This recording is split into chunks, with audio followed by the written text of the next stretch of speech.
સશક્ત દીકરી collector in classroom Chhota Udepur collector Gargi જૈને સિમલફળિયા શાળાની દીકરીઓ સાથે કર્યો પ્રેરણાદાયી સંવાદ. પોતાની ક્ષમતા ઓળખીને સપના સાકાર કરો. ગાર્ગી જૈન છોટાઉદેપુર તાલુકાના સિમલફળિયા ગામની સરકારી માધ્યમિક અને ઉચ્ચતર માધ્યમિક શાળામાં આજે એક અનોખો અને પ્રેરણાદાયક માહોલ જોવા મળ્યો હતો.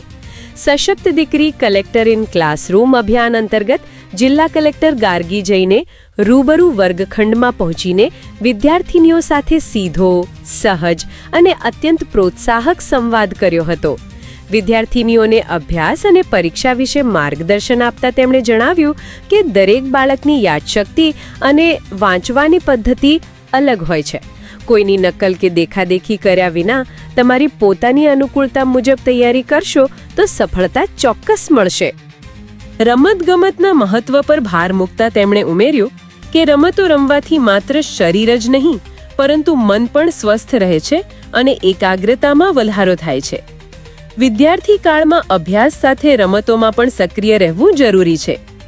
કલેક્ટર ગાર્ગી જૈને પોતાની કારકિર્દીના અનુભવો શેર કરવાની સાથે વિદ્યાર્થીનીઓને ગુડ ટચ બેડ ટચ વિશે ખૂબ જ મુક્ત મને વાત કરી સંવેદનશીલ અને જરૂરી માર્ગદર્શન આપ્યું હતું.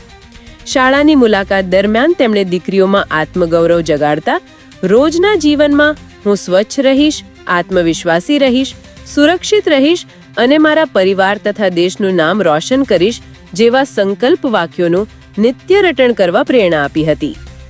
પર્યાવરણ અને શિક્ષણના અનોખા સમન્વય રૂપે કલેક્ટર ગાર્ગી જૈનના હસ્તે હાજર તમામ દીકરીઓને પ્રોત્સાહક ભેટ તરીકે પ્લાન્ટેબલ પેન્સિલ, જેનો ઉપયોગ પૂરો થયા પછી જમીનમાં વાવવાથી છોડ ઉગે છે, આપવામાં આવી હતી. આ કાર્યક્રમમાં શાળાના આચાર્ય, શિક્ષકગણ અને મોટી સંખ્યામાં ઉત્સાહી વિદ્યાર્થીનીઓ ઉપસ્થિત રહી હતી. કલેક્ટરની આ અનોખી મુલાકાતે દીકરીઓમાં એક નવો ઉત્સાહ અને આત્મવિશ્વાસ ભરી દીધો હતો.